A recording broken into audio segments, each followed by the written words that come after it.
আসসালামু আলাইকুম গাইস, কেমন আছেন? এখানে একটা ব্ল্যান্ড কাট কাটছি। দেখেন বাচ্চাটা কি পরিমাণে নড়তেছে, প্রচুর নড়তেছে। বাচ্চাদের চুল কাটা কিন্তু অনেক কঠিন। একটা বিউটিশিয়ানের পক্ষে অনেক ধৈর্য থাকা প্রয়োজন। ধৈর্য না থাকলে সে কখনোই কাজ করতে পারবে না।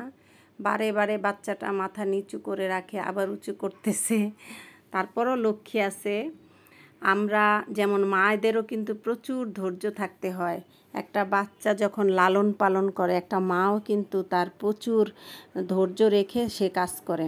রাতের পর রাত জেগে বাচ্চাকে ঘুম ত্যাগ করে মা শত কষ্টের মাঝেও সন্তানের সাথে থাকে। সন্তান থেকে দূরে থাকলে সবসময় মা সন্তানের কথা ভাবে। আবার মন খারাপের দিনে সন্তানের মুখে হাসি দেখে ভালো থাকার নামও হচ্ছে মা। সন্তানের অসুখ হলে রাত জেগে সেবা করার নামই হচ্ছে মা। সেজন্য আমাদের মায়ের ভূমিকা অনেক। মা যেমন অনেক কষ্টসাধ্য করে বাচ্চাকে লালন পালন করে, সেরকম ধৈর্য থাকা দরকার প্রতিটি কাজেরও। আমরা যেমন ধৈর্য ধরেই এই যে বাচ্চার চুলটা কাটতেছি। কেউ যদি আসেন চুল কাটতে, চলে আসবেন আমাদের লতা বিউটি পার্লারে। আমরা এখানে খুব সুন্দর করে প্রতিটি কাজ যত্ন সহকারে করে থাকি। যারা যারা আসবেন, পার্লারের ঠিকানা হচ্ছে 5/29 সলিমুল্লাহ রোড, 2য় তলা। এখানে কিন্তু সব ধরনের কাজই করা হয়।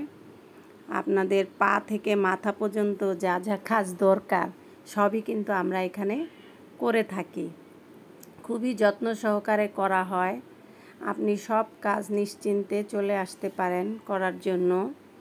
আমাদের এখানে ব্রাইডাল সাজানো হয়। দেখেন বাচ্চাটা খুব মজা করতেছে, সে হাসতেছে, সে নড়তেছে, সে খুব মজাও পাচ্ছে যে কীভাবে তার আমরা কাজটা করছি। আমাদের এখানে কিন্তু ব্রাইডাল সাজ, ফেসিয়াল, বিভিন্ন ধরনের ফেসিয়াল আছে, বিভিন্ন ধরনের কাটিং আছে, সব ধরনের সার্ভিস আমরা দিয়ে থাকি। আপুরা চলে আসবেন আমাদের পার্লারে। দেখেন ওর চুল কাটিংটা কিন্তু অলমোস্ট মোটামুটি শেষ হয়ে গেছে। এখন জাস্ট ক্লিন আমরা একটু দেখতেছি চুল ঠিক আছে কি না। আমরা ট্রাই করতেছি কোথাও কোনো ছোট বড় আছে কি না, এগুলা কিন্তু চেক করে দেখতে হয়। বাচ্চা যেভাবে নড়ে, ওদের চুল কাটা খুবই রিস্ক, খুবই ধৈর্য নিয়ে কাজ করতে হয়। আল্লাহ হাফেজ।